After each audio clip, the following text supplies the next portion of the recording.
Gracias por acompañarnos una vez más en este programa Alto, Mire y Reflexione. En esta ocasión hemos invitado al doctor Fidel Reyes. Él es un médico y cirujano y es parte del equipo internacional de Campaña por Cristo. Queremos preguntarle, doctor Fidel, queremos preguntarle a que usted nos pueda contar algunas experiencias importantes que han tenido, porque entiendo que ustedes viajan alrededor del mundo predicando la palabra del Señor. Claro que sí, doctor Morfín. Es un honor para mí estar aquí con ustedes y en nombre de Campaña por Cristo queremos agradecerle el que nos haya invitado a charlar con usted. Y quiero comenzar citando Marcos 16:15. Marcos 16:15 cita las últimas palabras que Jesús le dio a sus discípulos antes de ascender al cielo. Y él dice allí: id por todo el mundo y predicad el Evangelio a toda criatura. Esas fueron las últimas palabras de Jesús para sus discípulos. Y esa es una de las razones por las cuales Campaña por Cristo existe. Nosotros queremos cumplir la gran comisión. Y no solo eso, queremos también ministrar a las personas con música que cambia la vida y ayudar también al necesitado y al enfermo a través de las campañas médicas gratuitas que realizamos. Y hemos aprendido a lo largo de la vida que Dios puede utilizar cualquier medio para evangelizar a una persona, para alcanzar a alguien. Él puede utilizar a la creación, Él puede utilizar sueños, Él puede utilizar visiones, diversas cosas, pero muy frecuentemente a Dios le agrada utilizar a personas como usted y como yo. Y es para mí un grato gozo poder compartir algunas de las cosas que el Señor nos ha enseñado en las campañas pasadas que hemos estado. Efesios 6:12 dice de que nuestra lucha no es contra carne ni contra sangre, sino contra principados, contra potestades, contra gobernadores de maldad de las tinieblas de este siglo y contra huestes espirituales de maldad en las regiones celestes. Y ciertamente esas huestes espirituales de maldad se hacen manifiestas cada vez que nosotros hacemos una campaña. Y no solo en las campañas, sino que cada vez que Dios quiere mandar una bendición, muchas veces se manifiesta una oposición. Y eso lo hemos experimentado en diversas maneras y en diversas facetas en cada una de las campañas. Cada una ha sido diferente y en cada una de ellas el Señor nos ha dejado una lección y unas joyas preciosas, hermanos, que quisiera compartir con ustedes algunas. Por ejemplo, recuerdo cuando fuimos a México en marzo en 2019. Cuando nosotros llegamos a México, habíamos hecho todos los preparativos, pero no teníamos todavía el permiso para hacer todo lo que nosotros planeábamos hacer, de evangelizar, de repartir tratados. Y ese permiso no había llegado a pesar de haber hecho todo con tiempo, ¿verdad? Dependíamos de otras personas de la gobernación local para que ese permiso fuese dado.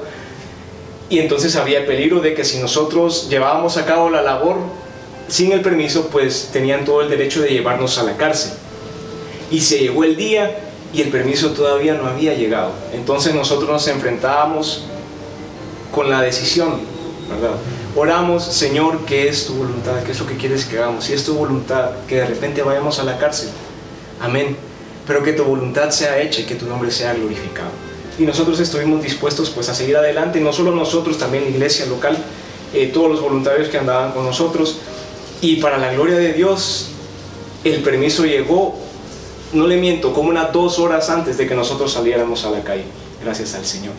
Y en México también el Señor nos dio otra lección respecto a la oración, y esto me impactó mucho, porque me abrió los ojos respecto a qué tan poderosa y qué tan importante es la oración para los cristianos. El pastor local, él me compartió que él tuvo la oportunidad de conocer a una persona que fue rescatada de las garras del infierno. Esta persona era un brujo, y él le confirmaba al pastor de que pues sí existe la brujería, sí existe ese tipo de poder maligno, es el enemigo, se le da cierta medida de poder. Y esta persona comentaba de que él tenía un alto rango entre lo que son los brujos y las brujas, y él salía en su ciudad y él dice que salía para echar maldiciones, echar hechizos en las personas que se encontraban en la calle. Pero lo que nos llamó mucho la atención de este testimonio que el pastor me estaba compartiendo es que esta persona sabía cuando él se enfrentaba a un cristiano, y esta persona dijo porque él sabía bien cuando era un cristiano que oraba. Y digo específicamente un cristiano que oraba, porque él dice que él miraba en las esferas espirituales que esta persona estaba cubierta como por una burbuja, así lo describió él. Y cuando él pasaba cerca de esta persona, todo el poder maligno que él tenía, lo que sea que hacía, ya no lo podía hacer. Todo ese poder se disipaba cuando pasaba cerca de esa persona. No tenía ni siquiera que interactuar y todo ese poder maligno se iba. Entonces eso nos impactó mucho, porque cuán poderosa es la oración. Qué importante es que nosotros no salgamos de nuestras casas sin haber orado, sin tener esa cobertura celestial. Esa es una de las experiencias que nos dejó México. Recuerdo también que fuimos a Ecuador en 2019, a principios de año, en enero o febrero. Y Ecuador fue un viaje muy especial porque nosotros pudimos conocer a Jehová de los ejércitos, al Dios que va delante de nosotros y que pelea nuestras batallas. En Ecuador pasaron muchas batallas. El Señor lo permitió para que nosotros aprendiéramos y para que nosotros conociéramos esa faceta de Dios. Por ejemplo, hermano, cuando nosotros llegamos a Ecuador, lo primero que nos pasó es que nos robaron una mochila. Ahora, no solo nos robaron una computadora y una que otra cosita, nos robaron una fuerte cantidad de dinero que iba en esa mochila y que ponía en peligro las finanzas, ¿verdad?, de lo que iba a ser el resto de la campaña, que iba a ser de 3 semanas. Pero el Señor se glorificó, el Señor proveyó y todas las campañas se lograron hacer con bien. Y no fue lo único que pasó en Ecuador. Lo otro que pasó fue que yo no pude estar la primera semana. Y ahora, ¿qué implica eso? Lo que sucedió fue que yo estaba en Honduras y Honduras le exige a la persona que viaja a Sudamérica que tenga la vacuna de fiebre amarilla. Yo no tenía la vacuna de la fiebre amarilla, me la tuve que poner y tuve que esperar 1 semana para que me dejaran salir. Entonces la clínica médica estaba sin médico y el evangelista estaba sin traductor. Teóricamente no podíamos llevar a cabo la campaña, esa primera semana iba a ser un fracaso. Pero el Señor, a través de la iglesia local, no sé cómo hicieron, proveyó no un médico, sino que 2 médicos para que ayudaran ahí en la campaña, y también proveyó una persona que tradujera al hermano Josías. El Señor se glorificó también en esa manera. Y no fue lo único que sucedió, hermano. Sucedieron más cosas. Y no solo a nosotros, sino también el pastor local nos comentaba de que muchas dificultades tuvo que pasar él también en la organización de esa campaña. Y él tenía una frase, él decía: las tinieblas están temblando. Y eso es lo que sucede, hermano. Cuando el evangelio llega a un lugar, las tinieblas comienzan a temblar. Y esta frase la acuñó el pastor y nos la recordaba en cada momento. Cada vez que había una prueba, él decía: las tinieblas están temblando. Y eso es cierto, hermanos. Otra cosa que pasó, en Ecuador nosotros íbamos a ir a una escuela. En esa escuela íbamos a tener una charla. El hermano Josías le iba a hablar a los jóvenes, a instarlos a seguir el ejemplo de Jesús y a también instarlos a tener valores morales.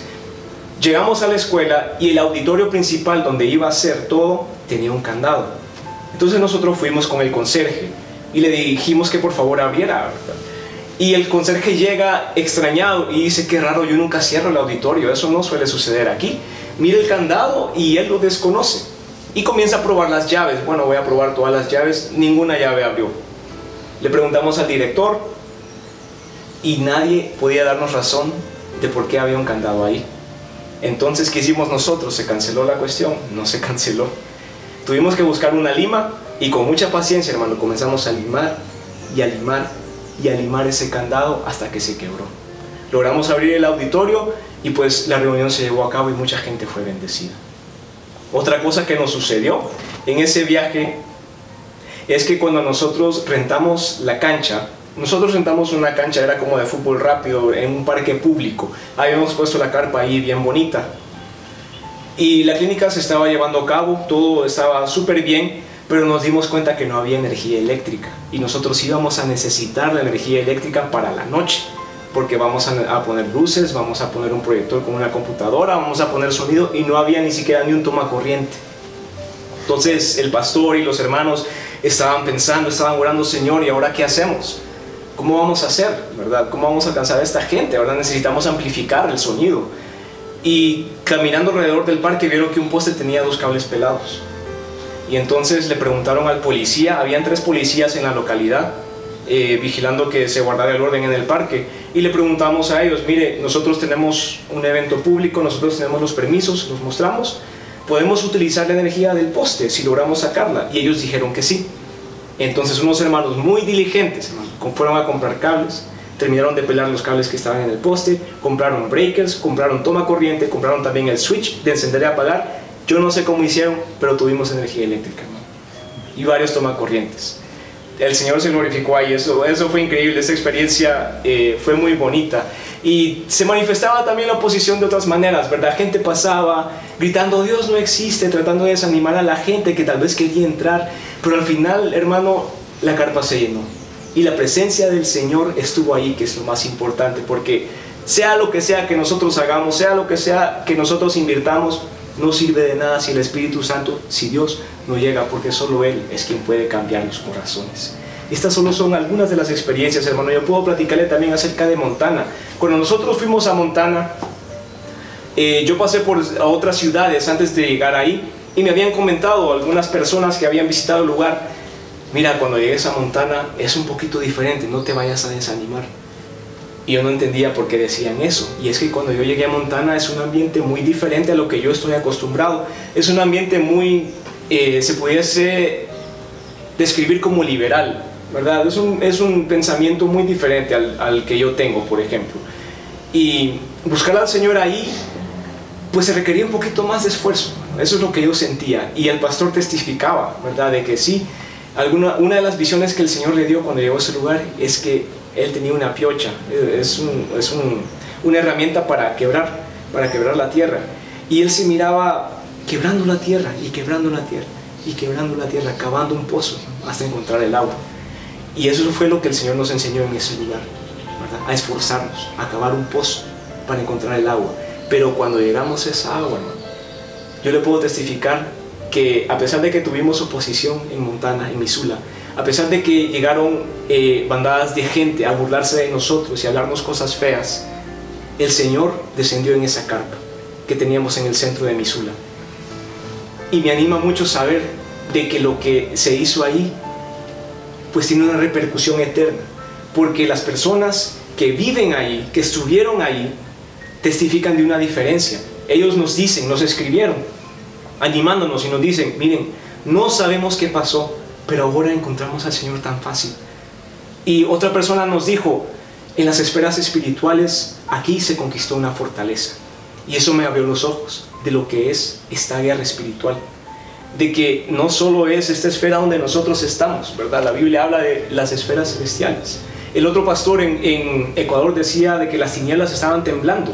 Y es que cada vez que el Evangelio de Dios avanza y llega a un lugar nuevo, el Señor pone ahí su bandera, el Señor pone ahí su presencia. Y una vez que la presencia del Señor llega a ese lugar físicamente, nunca jamás vuelve a ser lo mismo. Ni digamos de las personas que son tocadas, ¿verdad? Podemos usted y yo testificar de que cuando el Señor llega a una vida, esa vida nunca más va a ser la misma. Y el Señor no solo nos ha dejado estas bonitas experiencias, también nos ha dejado muchas lecciones.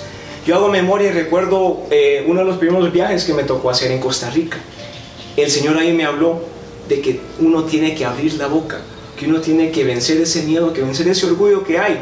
Porque a veces uno dice, ¿sabes qué? Yo no testifico, yo no le hablo a otra persona de mi fe porque me da pena. Y el Señor ahí nos enseñó de que uno simplemente tiene que abrir la boca y Él la va a llenar. Otra cosa, cuando fuimos a Chile, llegamos a Chile y teníamos la incertidumbre de qué es lo que el Señor tenía preparado o qué luchas nos íbamos a enfrentar. Pero cuando nosotros llegamos al lugar donde íbamos a estar hospedados, estaba lloviendo, pero el Señor hizo que el sol resplandeciera en ese momento y delante de nosotros vimos lo siguiente: el sol estaba a un lado, los rayos radiantes estaban empujando a las nubes de oscuridad y nosotros podíamos ver bien el sol aquí, todo bien brillante, y aquí las nubes de oscuridad y una división pero casi perfecta entre la luz y la oscuridad, y de ese horizonte nacía un arco iris que terminaba en el lugar donde nosotros estábamos hospedados. Y eso fue algo muy lindo porque el Señor nos estaba hablando, nos estaba diciendo que a través de sus promesas el sol de justicia siempre va a brillar y vencer a las tinieblas. Eso aprendimos ahí en Chile. En Ecuador, como le repetí anteriormente, Él nos enseñó que es Jehová de los ejércitos, el que va delante de nosotros peleando cada batalla. Y gracias al Señor por esas experiencias, porque si no hubiéramos tenido esas dificultades, no hubiéramos conocido al Señor como Jehová de los ejércitos, el que pelea por nosotros, el que pelea nuestras batallas, el que no nos deja solos. Y puedo hablarle de más experiencias. En México, por ejemplo, le hablé acerca de la oración, pero Dios también nos dio una experiencia y nos dio una lección en obediencia. Voy a cambiar un poquito los detalles para guardar la identidad de los involucrados, pero había ciertos niños que tenían un perrito. Este perrito se lo habían regalado muy recientemente y la familia de este niño iba a participar en la campaña. Entonces este niño le preguntó a su papá: papá, ¿puedo llevar al perrito nuevo al lugar de la campaña? Iba a ser a 2 horas de donde ellos viven. Y el papá le dijo: ¿sabes qué? Mejor no, mejor lo dejamos al cuidado de alguien y después cuando vengamos vas a tener todo el tiempo para jugar con este perrito. Entonces, pues el niño estaba un poquito triste, él quería disfrutar de su perrito, ¿verdad? Estaba muy emocionado. Y debo preguntarle a su mamá. Y le dijo: mamá, ¿puedo llevar al perrito a la campaña? Y esto lo dijo un día antes y no le dijo a la mamá que ya había hablado con el papá y que el papá había dicho que no. Y la mamá, pues como era insistente el niño, entonces le dijo: va, está bien, puedes llevarlo. Llevaron al perrito y lo que sucedió en ese lugar fue que el perrito se perdió. Y es un cachorrito que no puede sobrevivir, creo que ni 2 días solito, es un cachorrito pequeño. Y pasaron los días y este perrito no aparecía y este niño estaba quebrantado, estaba muy triste, había perdido ese perrito que quería mucho. Y la esposa del pastor se acercó a este niño y el niño le expuso todo el caso. Y la pastora le dijo: ¿sabes qué? Tú tienes que arrepentirte. Tú tienes que pedirle perdón al Señor. Tienes que pedirle perdón a tus padres por haber desobedecido y por haber mentido. Y tienes que arrepentirte y cambiar de camino. Y si haces todo esto de todo corazón, el Señor puede hacer que ese perrito aparezca. Y este niño lo tomó en serio. Este niño se arrepintió de verdad.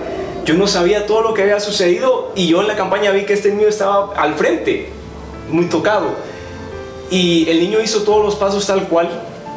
Él le pidió perdón a sus padres, le pidió perdón al Señor, él se arrepintió. Y entonces quedaba la duda: ¿será que ese perro va a aparecer? ¿Verdad? Y quedaban que unas 3, tal vez 4 o 3 horas para que todo el grupo regresara al lugar de donde vinieron, a 2 horas. El perrito no aparecía, pero de repente en una de las calles, cuando iban de salida, vieron al perrito, ¿no? Y ese perrito apareció. Y lo llamaron, el perrito respondió y el niño muy contento. Se regresaron porque tenían que decirle a la pastora: mire, apareció, el Señor es fiel. Y eso me enterneció tanto, esa historia, porque me demuestra cuán tierno es el Señor, cuán amoroso es. Me recuerdo aquel versículo de Santiago 4:8: acercaos a Dios y Él se acercará a vosotros. Pecadores, limpiad vuestros caminos. Si uno se arrepiente, el Señor siempre está dispuesto a perdonarnos y a recibirnos. Así como este niño, el Señor estuvo dispuesto a perdonarlo y a devolverle aquello que había perdido. Esa es una de las lecciones que aprendimos, ¿verdad? En Montana el Señor nos enseñó a cavar un pozo para buscar esa agua. Fuimos también a Winchester y ahí el Señor nos enseñó su dulzura. El Señor descendió con tal dulzura, hermano. Y por último en Antigua, ahí nos enseñó cómo el cuerpo de Cristo actúa para beneficiar a mucha gente. Y eso fue muy hermoso de ver, porque la campaña, cada campaña tiene muchos detalles, hermano, y uno procura ser minucioso para que no se le escape nada. Pero en esa campaña el Señor permitió que se nos escapara más de algún detalle. Y cuando yo me acordaba: ay, yo necesito esto, uno de los hermanos me decía: ah, no, él ya se encargó de eso. Ay, es que voy a necesitar esto otro. Ah, sí, aquí está, nosotros ya lo tenemos. Yo quedé maravillado. O sea, el Señor estaba metido ahí, su cuerpo, trabajando como unidad. Fue muy lindo de ver, hermano. Y cada campaña es especial, cada campaña es un mensaje. Y le agradezco mucho este tiempo que me ha permitido para compartir con ustedes estas experiencias. Doctor Fidel, ¿podría usted dar unas palabras para nuestra audiencia, unas palabras finales? En el principio de este programa yo mencioné Efesios 6:12. Efesios fue escrito por Pablo, por el apóstol Pablo, un tiempo después de la cruz, cuando Jesucristo vino a este mundo y padeció por nosotros y murió en esa cruz. Y no solo murió, sino que también resucitó para darnos una nueva vida con Él. Jesucristo comenzó a ganar la batalla por nosotros en esa cruz. Él venció la muerte y Él venció al pecado. Pero todavía queda tierra por conquistar, todavía quedan batallas para el pueblo de Dios antes de que podamos entrar a su reposo. Dice la Biblia que la mies es mucha, pero que los obreros son pocos. Entonces Cristo está esperando algo, y eso es que nosotros conquistemos a nuestros enemigos. El rey David dice en uno de los salmos: siéntate a mi diestra hasta que ponga a tus enemigos por estrado de tus pies. El Señor está esperando que la iglesia también lleve a la victoria. Creo que ha sido impactante algunas de las experiencias que el doctor Fidel Reyes nos ha contado. Él es un médico y cirujano, también es un músico profesional, es un misionero y ha consagrado su vida a nuestro Señor Jesucristo para poder servirle, para poder agradar su corazón. Yo quiero consagrar mi vida también a Él, y usted podría consagrar su vida al Señor. Solo tiene que pedirle que el Señor venga a su corazón, que Él pueda vivir en su corazón, y usted verá la diferencia. La paz de Dios, que sobrepasa todo entendimiento, vendrá sobre su vida. Y sepa que si usted lo hace, otros también lo harán.